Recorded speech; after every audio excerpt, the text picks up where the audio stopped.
So the first thing that happened to me is I had what is called a visitation, which is a dream that you have, only the dream is so real. So the spirit that you are connecting with, the loved one that you are talking with, really is communicating with you.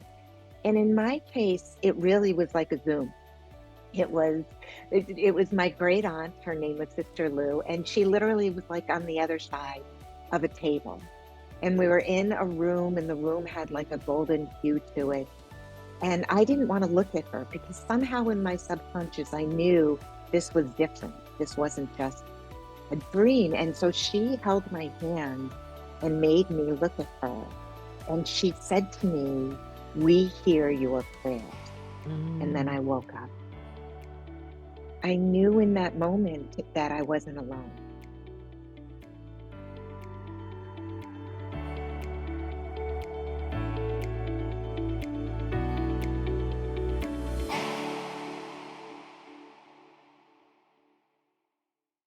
Welcome to the Light the Day podcast, where we explore spiritually transformative experiences. I'm your host, Julie Clough, and today I have a wonderful guest, Bernadette Thompson. Hi, Bernadette.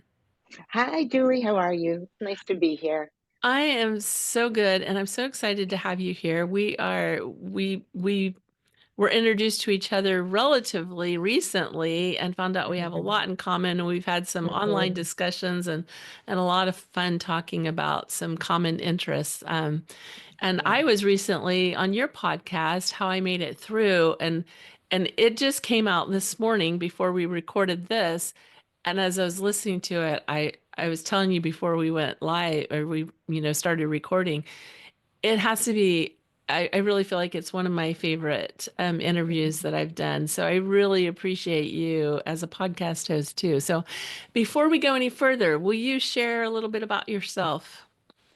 I will. I love the what your focus is for your podcast, and spiritually transformative experiences. What I am now is I am an intuitive ancestral healer, a grief and spiritual coach. I help people navigate the grieving process and open them up to spirit connections, and literally teaching people how to connect with spirit, and it's something we're all able to do. And so that's really what I am doing these days. I love that so much. Like I said, we have a lot of things in common. So I'm We have so super many. excited for you to share your experiences. Let's go back and share a little bit because I know this isn't what you've been doing your whole life. So share a little bit about what brought you here. What was kind of your transformative experience that brought you to this place?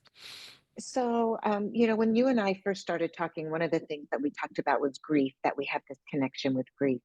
And my spiritually transformative, my life really changed when my husband came to me and shared with me that he was an alcoholic. We knew that he had had some struggles, but the disease really took over him. And it was the beginning of 4.5 years uh, when he then passed away from alcoholism. So, my truly spiritually transformative experiences began there. But I had professionally, I had been trained in grief and trauma. Have a psychology background and had worked with not only students or kids who had had grief and trauma, but also in elder care management. Working with elders as they are getting ready to transition, and actually have my end of life doula. So that is kind of where my background was. And then I went through this. My husband came to me, and if anybody has addiction in their families, it is so challenging. There isn't a addicted person that doesn't wake up in the morning and not wanting to be as sick as they are. No one wakes up saying, let me be addicted to drugs or alcohol today. And so we had a beautiful, deep spiritual relationship, my husband and I. His name is David. And so during this process, it was it was truly understanding that it is an illness, that it's a progressive disease, but it's chaos when it's not controllable. Emotions aren't controllable, and it was during that time that uh, this spiritual awakening began in me. And one of the things that brought it on is I also have always been interested in ancestry, in ancestral lineages, and the importance of knowing our story. And so during his illness, I was actually using Ancestry kind of as a place to go to just kind of forget about. I did trees for so many people, began doing it a little bit semi-professionally, doing it where, people were coming to me, but did a lot of trees. So in the middle of this chaos, with David, what happened was I started using the rosary as my ancestors came to me, as the short story is my ancestors. I started to use the rosary. Grew up Catholic, not a practicing Catholic now, but I used the rosary as a way of meditating and trying to settle myself down. And it's tactile, along with when you say it, you kind of say it in an audible voice. And so this tactile part of the beads really crosses a lot of different spiritual um, modalities and traditions. And so I was saying the rosary and I was imagining my ancestors all sitting around a table with me. And I Mhm. was doing that so that I wouldn't do the grocery list, and that I was putting my energy, spiritual energy, in a place that I felt could do the most good for me and the most good for David. And so the first thing that happened to me is I had what is called a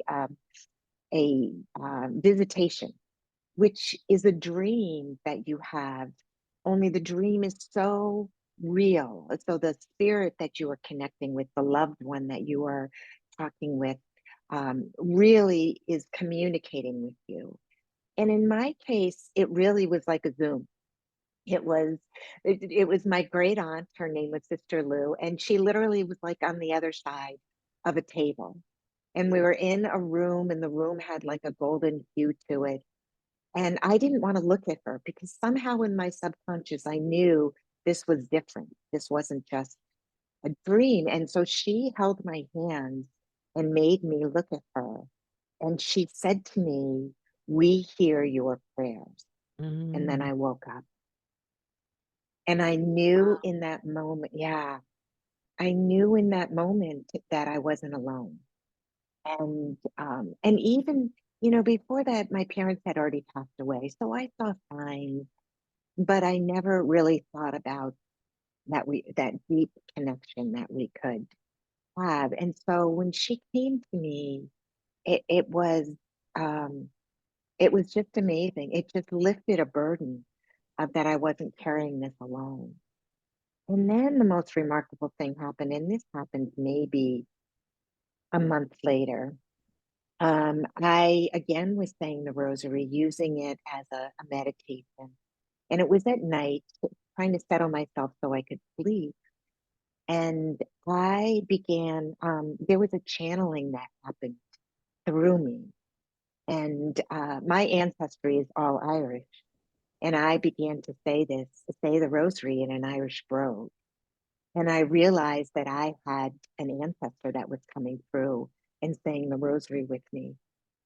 And I was able to the next day to look at my tree, my ancestry tree that was online, and I energetically felt I knew who it was.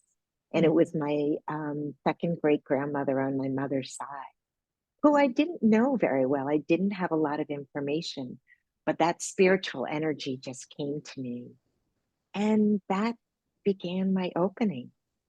Mm. And that began my journey of understanding how important the ancestry that I was doing, how I was truly beginning to help people through ancestral healing and helping them understand the stories of their ancestors and how that could open us up spiritually.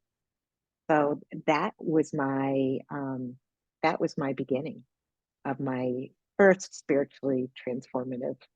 Wow. That is, I mean, I have so many questions. That is just beautiful. And a lot of people don't know this about me, but in a former life, I like to say I was very involved in genealogy. I was an instructor of genealogy. I was, teaching in different places and really enjoyed that work. And I have had similar experiences where I have felt like an ancestor came and had that pull towards, I know which one this is, even though it wasn't somebody that I knew in Hmm. life, you know. Right. And that's the beauty of having some knowledge of our ancestry is because we do have, and one of the things I wanted to point out, when you said that this ancestor came and said, "We hear your prayers." I hope that we all acknowledge that all of our ancestors, all of, angels, our guides, our ancestors are hearing us. Yeah. And I feel like that is just a beautiful experience that confirms a global truth, a universal truth. So I love that so much. Yeah.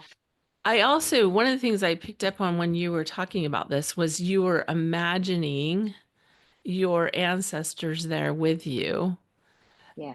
And and I wonder if you have any thoughts about that, or if you could kind of elaborate on that a little bit, the power of our own imagination or the power of our own, and I don't know if this for because it happens for everybody kind of in a different way, It but does. Yeah.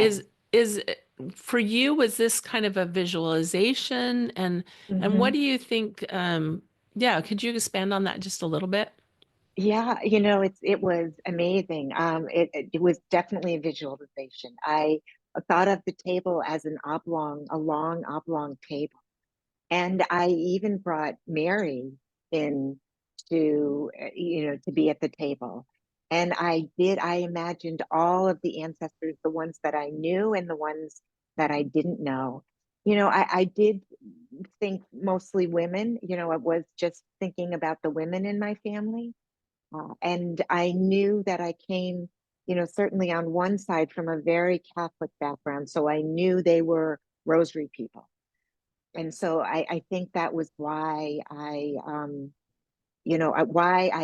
sat there and had them.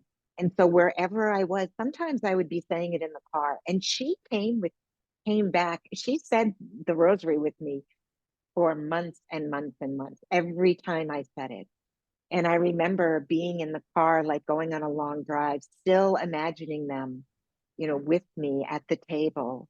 And yeah, it it was more than imagination. I say imagine, but I felt that spirit of them Yeah. with me. I really felt the spirit of them with me, Yeah. but didn't understand what that meant at the time because I hadn't had that opening. Well, and I feel like it builds, because I imagine Hmm. the first time that you kind of felt that, and then you were like visualizing that there was, and I don't want to put words in your mouth. I'm just kind of asking. I would imagine that you would feel like a little bit like, well, is this, for real, or am I just imagining this? And then over time, and I wonder about the importance of that experience where all of a sudden you're saying this and this Irish brogue. I'm wondering about, like, looking back, or as you've pondered these experiences, what significance do you think there was in your allowing this visualization, in allowing this Irish brogue to come through? How was that supportive of you? How was that important in your experience? What was amazing is when it happened, I was not, um, I mean, I knew I couldn't say an Irish brogue. I tried to say an Irish brogue. Being an all Irish, you kind of wanted, to say it. And so when it came through me, I really thought I was making it up. And so it took some time to realize when she kept coming back and when she kept coming back, that this really was a spiritual connection between the two of us, and that she was the representative of all of them. It was one voice coming through. It was a very specific cadence of this Irish brogue, and it never varied. So because if you, I have ancestors that are from all over Ireland, and I know that the Irish, just like here, um, if you come from the South or from New York, there are different accents, and so this was very specific. And I even tried many times not to say it in an Irish brogue because I truly felt I was pushing, really pushing this in, and that it was me.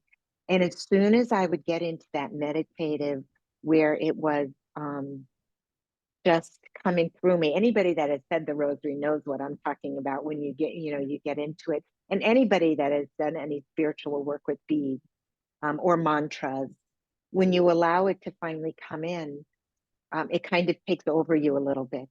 And that's when it would always come back as the Irish brogue. So it was not only just knowing that they were there, but it was amazing how this channeling experience and the fact that I don't want to say I couldn't control it, but I couldn't control it. Yeah. That it was in that way. Well, and I'm wondering, was there, because this feels very confirming, but I'm wondering if at any point in this, did it feel scary at all when this first started happening? So it always Yeah. just felt supportive and confirming. Yes. And that is something that when I help people to understand how to connect with spirit, this is something that we're all able to do. And I take them through, and sometimes things, uh, first of all, when you begin to connect with spirit, it really feels like a hug. It feels like a warm hug. And the more that you understand and the more that you are able to really make this connection and open up that pathway, it is peace that comes into you. Many people who have had near-death experiences, we both sent IANS, the International Association of Near-Death Studies, their conference, and many people talk about their crossing over and that peace that comes to them. You shared that in your experience of the accident, how right before it, how that peace came in. And so it is more, so it is a bigger, um, it isn't scary. Uh, um, it is a peaceful and comforting thing that was happening. And you and I talked about this before too. We didn't grow up being taught or encouraged that we could talk with spirit Hmm. or that we should attempt to. And it was actually the opposite. I grew up where, do not touch that Ouija board, because there's something scary about Hmm. it. But my personal experience is I do surround myself with white light, which I think which is bringing in the angels, bringing in your guides, whoever it is that you are connecting with or you feel closest with, and knowing that uh, their protection is always surrounding you as well. Yeah. Yes, I totally agree with you. And it really is the power of our intention and our attention that Mm-hmm. that really surrounds us with so much love and light, and feeling that, like when you feel and sometimes like you were under a lot of stress, and to Mm-hmm. feel that love and support and that peace and that hug, Mm-hmm. that is just confirming that this is something beyond my own experience. This is Yes. something that's beyond me, that is supporting me, loving me, and here Mm-hmm. for me. I loved what you were saying about meditating too, because you used rituals that you learned Mm-hmm. in your history, your experiences, to create a meditative state. And I love that, sometimes um, sometimes I think we get the wrong idea about meditation, and we think it has to look a certain way, it has to be a certain length, it's got to be like, we think there's all these rules around it. But Yeah. it's really not about rules, it's about connecting to our Hmm. heart center. Um and I love that Well, you used what you knew yeah. to bring that Well, meditative state. interestingly, why I chose that, I mean, I do other meditations as well, but why I chose that, when my dad passed away, I had a friend that took me to see John Edward. And if you're an East Coast person, especially in the New York area, John Edwards is a medium. And he was up in Burlington, Vermont, and where I went to see him with a friend. And he talked about using that before he would read an audio, that he came from a Catholic background. And I remember when he said that, and I had not been using the rosary at that time. And I remember thinking to myself, I can do that. I know how to say the rosary. And literally started saying it, even though I didn't have a rosary, I started saying it on my finger because, I just thought, maybe that's a way of connecting. And, one of the things that this whole experience has taught me, and you and I both know this, that, and you alluded to it earlier, saying that, we begin to, this experience begins to expand in us when it happens, when we find ourselves connecting and being able to connect with the other side.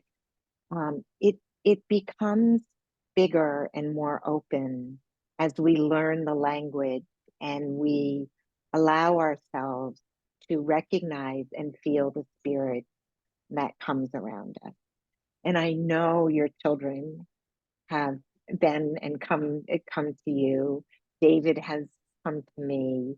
Many have come to me, and I've continued to open up like you, continue to open up and be able to read out for other people as spirit has come in and shown me that helping with the ancestral healing, I'm able to bring the ancestors into people and help them know that sometimes our ancestors and our loved ones are sometimes are the first ones that we communicate with when we begin this journey um, to cross over. Did you find that too when you were? I did, for sure, for sure. Mm, That was definitely the opening for all of it. Um, it's when you were talking about, going to this event with John Edwards and him talking about, using the rosary and how that kind of sparked your interest. I really feel like it's our guides, it's our ancestors, it's our angels that are putting it in our ear. It's like, did you hear what he said? yes, Yeah. yes. We have those moments where it's like it's highlighted. We can remember exactly where were. And it's just these little highlighted moments that just like kind of stand out. Hmm. And we go, oh, I know how to do that. I can do that. And Yeah. I really feel like they're in our ear saying, did you hear what he said? Did you Hmm. get that? And they're sparking our interest in the things that they know are going to help us on our journey. Next Hmm. step, next step, next step. And it's Yeah. always just a stepping stone to the next experience. And what's interesting about you saying that is that that was years before David came to me and told me how sick he was. That was probably in 2008 that I went to see him. And it was probably 2013, 12, 13 when my ancestors came to me.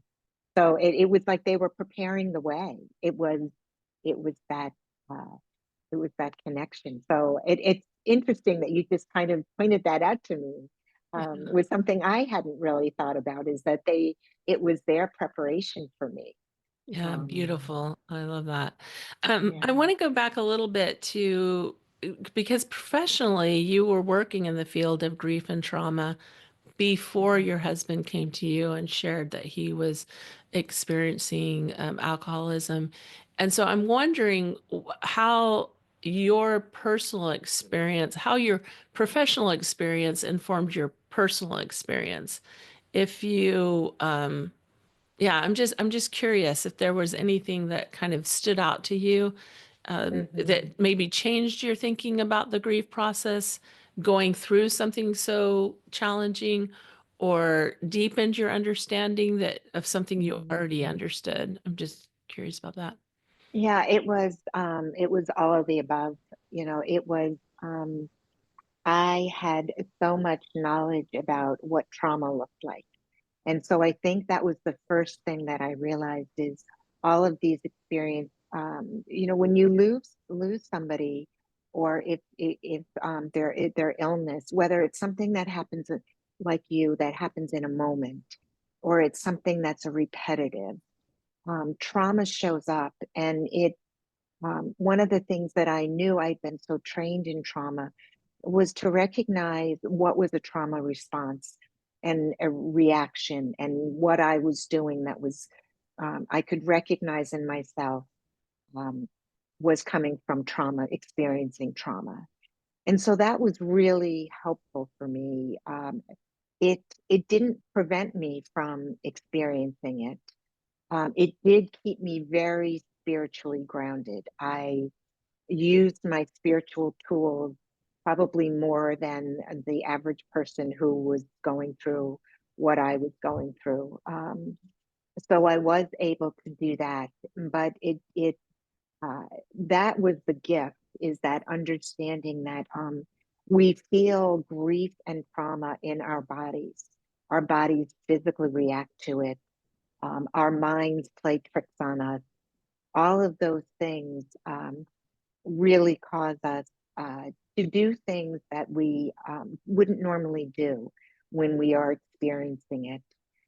It taught me, and you know this, it shows up in many different ways, even when you are not feeling like you are in a trauma moment or you are in a grief moment, but you suddenly have, an overreaction to the sugar that's spilled on the table, that, and you weren't even thinking about. But so I think I had a little more forgiveness for myself, and I Mm, had more forgiveness for David, because I knew that his alcoholism was coming from trauma that he had had in his childhood, and I could look at it um, as a disease, even though I couldn't always act that way when I was responding to him. yeah. So, my responses were very normal, as anybody who is going through a very difficult time. But I had that ability to really understand it. And I think when I came through it, why I changed and created my company, Tell Me Our Story, and which is now Tell Me Our Story Ancestral Healing, was that I was able to show people and help them understand what they were going through, just like you, which is why you and I share so much. Mhm. Our grief uh, challenges were very different, and I know, I always respect. I said this to you before, but the loss of children is um, even beyond what the loss of a spouse and a difficult illness. Um, but we do understand each other Yeah. because we've been through um, this process. Yeah. And Well, go ahead. I was just going to say, and those that are listening, and why they're listening to you, because they know you know them and Mm, you can feel them. yeah. Yeah. Well, and I will say that, we all experience our grief at 100%. And so no matter what the loss is, we all experience it at the core of our being, and Hmm. and we all have that journey to take from that point of devastation to that point of healing, and removing kind of the trauma grief overlay that you kind of Mhm. spoke to. It's interesting to me because, you know, your experience is super fascinating to me because my experiences with grief before my kids died, I previously had grief experiences. And so, in some ways, that gave me more compassion for myself, but I didn't have the depth of understanding, of course, that I do now. But, um, but coming from that space where you'd been trained and you could recognize these things. But I love the Mhm. way you shared it. I think this is so beautiful because there's a term that's often called spiritual bypassing, Mhm. and it's this thing where, you know, people will just go, well, you know, I'm grateful, I'm love, I'm peace, and they reach for the spiritual answers without allowing the depth of the emotion, the depth of what they're feeling to Mhm. actually come in and allowing that to process. And so in many Mhm. ways, when people spiritually bypass, they're not actually moving through their Mhm. experience. But one of the things I noticed about when you were sharing was just I just loved the compassion that you shared with yourself, that even though you had this training and this understanding, which was a beautiful gift, you also were like, I'm totally human. I'm still, you know, even though I've got Ah, this professional training, even though I have this understanding, I am still responding like a human. And I mhm. think that's what we all have to, you know, I'm even this past week, I'm like, I was totally responding like a human. I wasn't Yeah. feeling well, and I woke up grumpy and I was snapping at people. I was, you know, irritated with my husband. I'm like, I'm totally showing up human. Like we, this is not about, there's nothing in all of this about being perfect. Yeah. And Yeah. I think we all, you know, just to acknowledge that this is not about being perfect. It's about No. finding that support and that compassion. And Well, and it's often, and this is in my experience of people that I've worked with, it is often a trauma experience or a grief experience that opens us up to spirit. And Mhm. I think it is because we are in um, that surrender, because we don't have another choice. It is only surrender to the help, because we can't control the situation. And so I think that um, that's also a part of what we go through as we are going through these experiences. And the gift, which when we look back, is this opening, this connection that I continue to have with David, but also my spiritual awakening continued to open. And I, not only do I continue to help people, but I now have a guide that has come to me to teach me and to help me teach others, and has been there as I continue to surrender to so many things that, in my healing, you're still on that journey of healing. It hasn't stopped. You aren't, it's not all done. You Yeah. haven't, um, and your life dramatically changed. You know, that, um, that change that happens to us, uh, we're never the same. And opening to spirit, it's like, you can't unlearn what you've learned. And once you learn, you can connect with them. They'll never stop talking to you because they're like, sorry, we know you know. I love that so much. You know, you shared about learning about your husband's alcoholism, and I know that it was a few years of him living through this, and eventually it took his life. And so I'm just kind of I'm wondering what it was,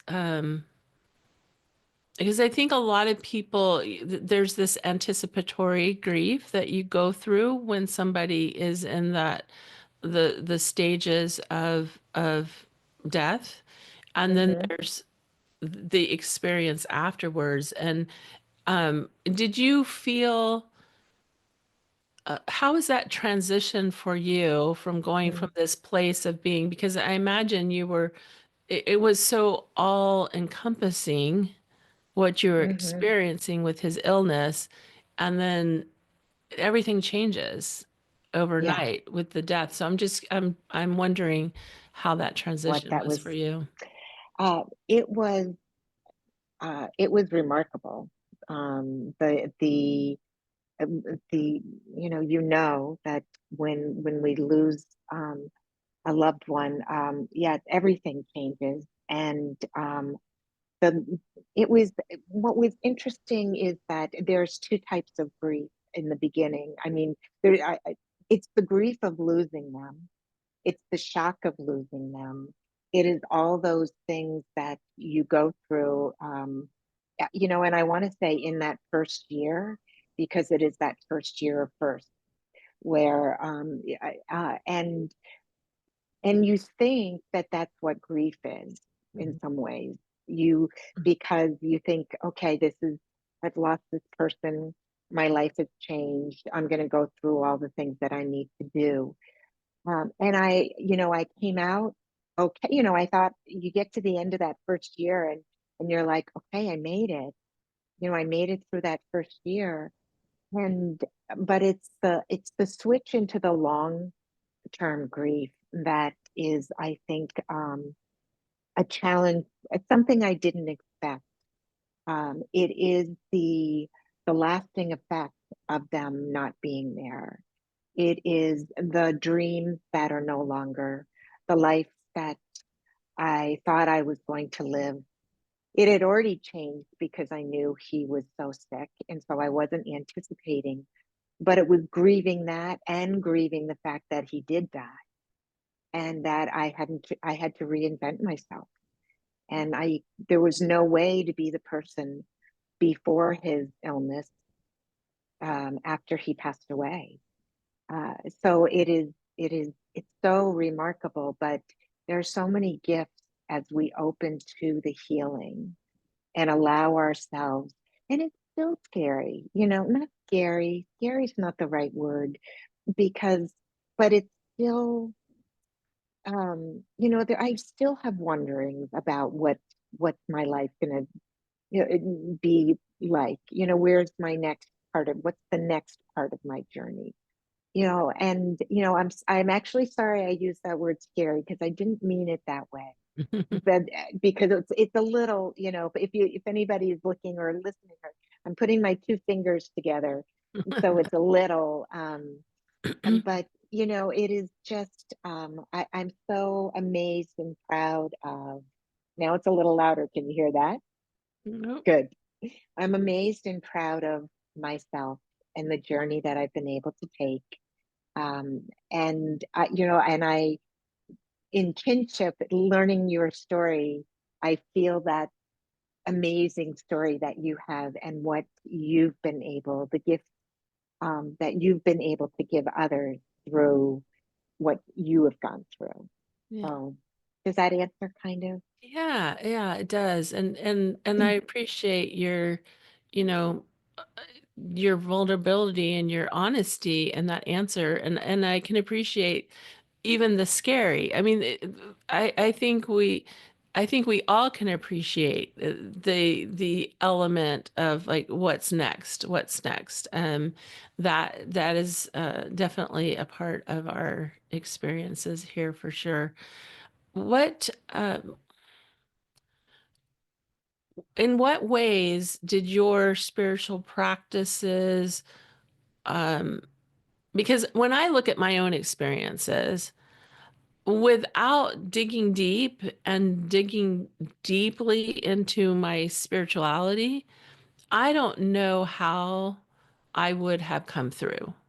And Mhm. so I'm just curious how you feel like your spiritual practices, your spiritual connections, your development of your skills of communicating with the other side, how did that support you during these transitions and these challenging experiences? it was an amazing, even from the beginning when my ancestors came in, literally from that first experience, I understood that I wasn't alone. And so I used that. So I had, as I was saying before, I'd seen signs. So I saw more signs. Like they began to let me know that they were around.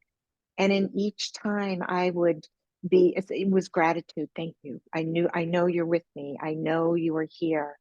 And even at that point, even though I wasn't communicating in the way that I'm able to communicate now, um, it it it they were communicating. We were having that back and forth.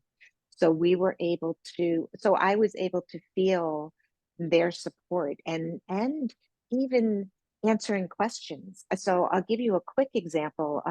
This one day, numbers that, numbers are still a part of my experience, but in the beginning, they were a real part of my experience. And I remember running to the grocery store for a few things and coming back, and I had like 6 signs in that short time.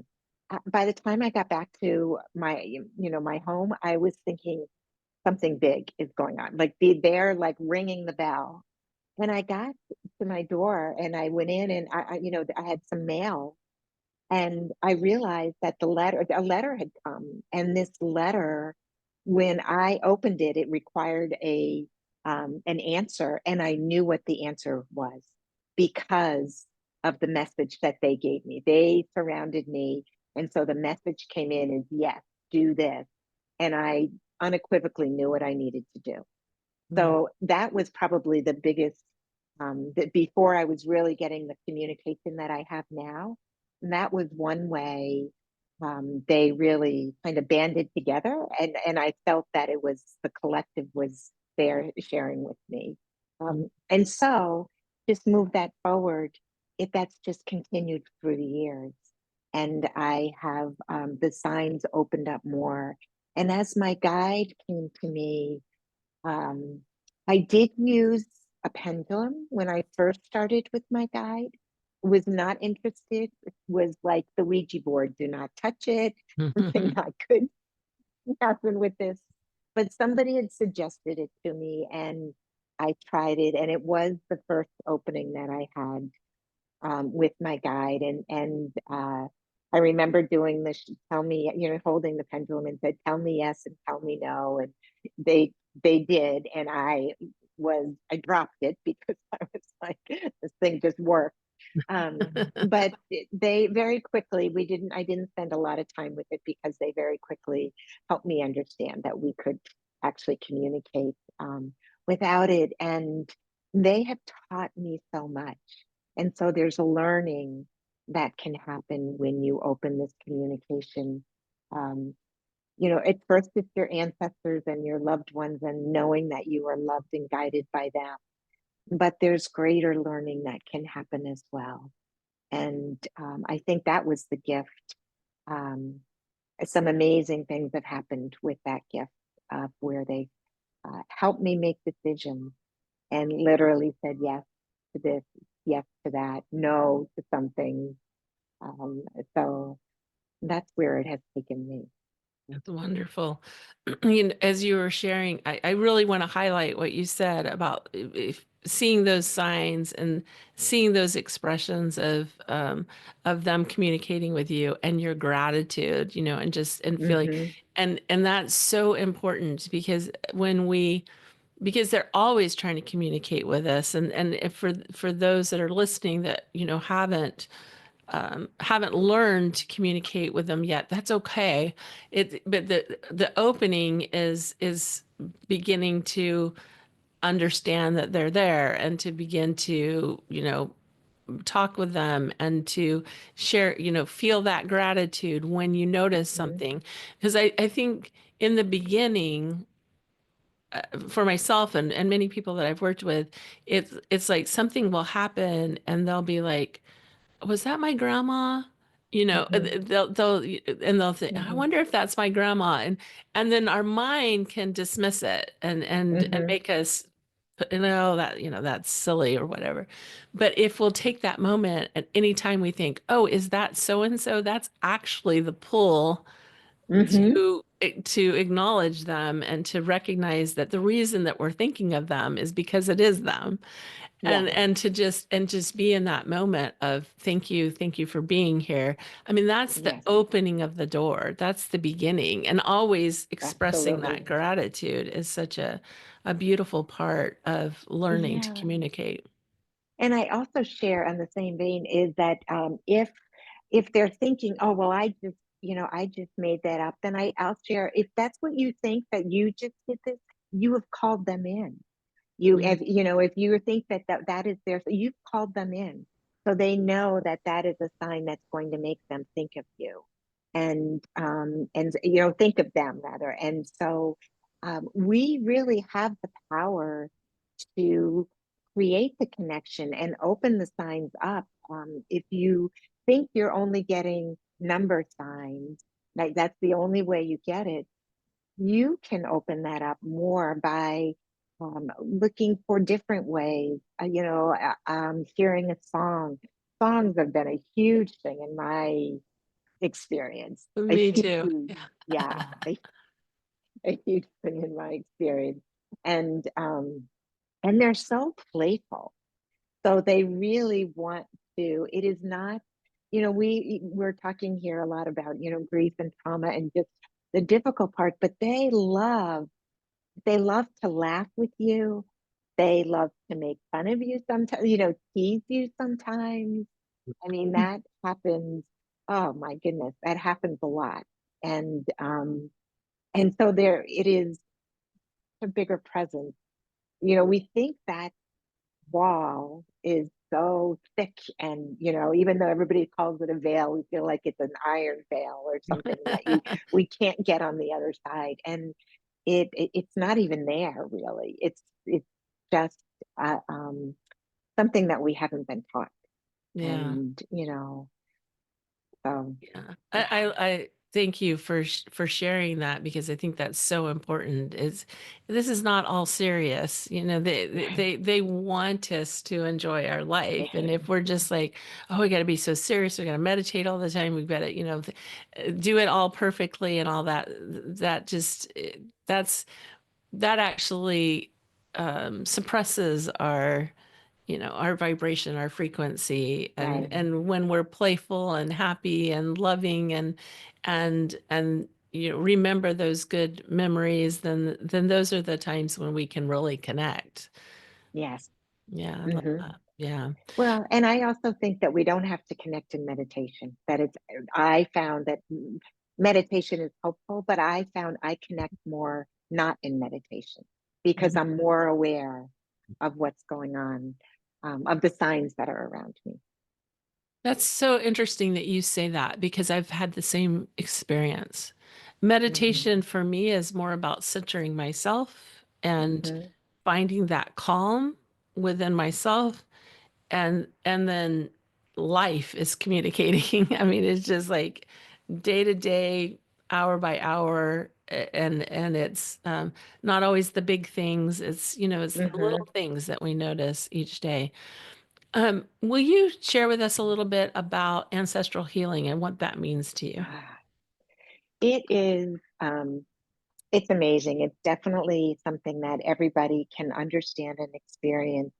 Um, and science now tells us that there's truth to this, but the experiences that our ancestors have gone through, the traumas, but also the triumphs and the resilience is passed down to us. And it can be passed down to us through our DNA, which science has discovered. And I'll briefly give you um, what it means is if the gene, let's say for anxiety, is turned up high to somebody who has experienced trauma over and over again, or has had one really traumatic experience, and that gene, that souped up gene is the one that can be passed down. And so you can experience life feeling more anxious about things that don't require, the bear in the woods reaction. um, I was just saying about the sugar that's spilled on the table, that can be, an overreaction. But it's also patterns of behavior that are passed down, as your ancestors have experienced throughout your ancestry, whether you want to think of it going way, way, way back, generations and generations. Um, those experiences, none of us get through life without experiencing grief and trauma, and how those were experienced and how severe or have to get passed down.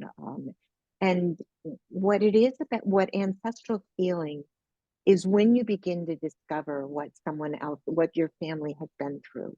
Let's say the story of how they came here, or what was going on in their home country that they lived through, or things like that.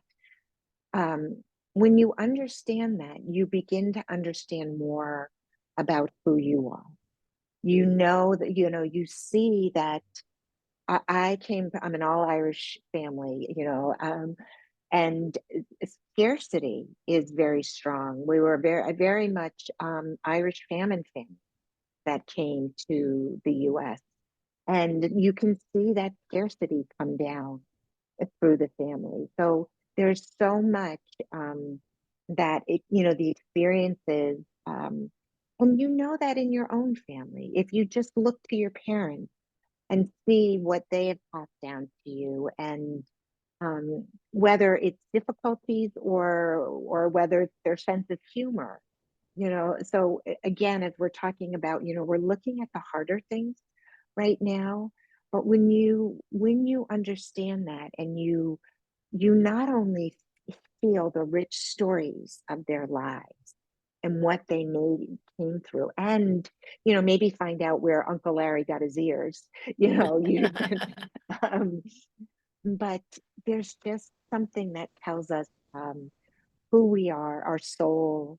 We are connected spiritually with other souls, and many of those souls are in our lineage. They can be other souls as well, but so the ancestral healing opens the door for communication, and it opens the door for healing. Um, just because they made it through, and you are an example of it, because you wouldn't be here if they Mhm. hadn't made it through. So Wow, that's beautiful. Thank you for sharing yeah. that. Will you share, I know you mentioned the rosary. Are there any other daily or weekly practices that you use to connect spiritually? I would say um, I try to connect all day, every day, in a very, knowing that they are with me all the time. And so I would say there's an acknowledgement every morning when I sit down and, go through my morning routine. And it's not that it's an overly spiritual one where but it is gratitude, and it's just, thanks. And it is, talking for me, I'm talking with spirit about what my day is going to be like. And even though some of you may not have that experience, you still can talk to spirit and say, what is my day going to be like? And be with me today. And any time that you're going through um, something that you just feel like telling somebody, and you don't have anybody around to tell. And sometimes it can be, did you see what just happened?